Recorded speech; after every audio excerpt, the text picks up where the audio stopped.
Ayan guys, 60 seconds para gumawa ng release video. WE T-Rex Sekapa, full metal. Yan makintab guys, oil lang yan.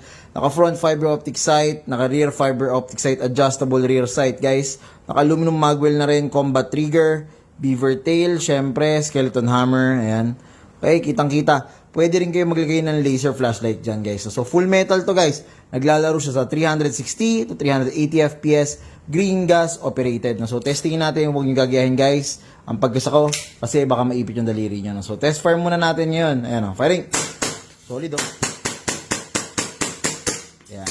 Pag ganyan, kulang ng gas, ibig sabihin. So lagyan muna natin ng gas. Okay. Pindutin natin mag-release.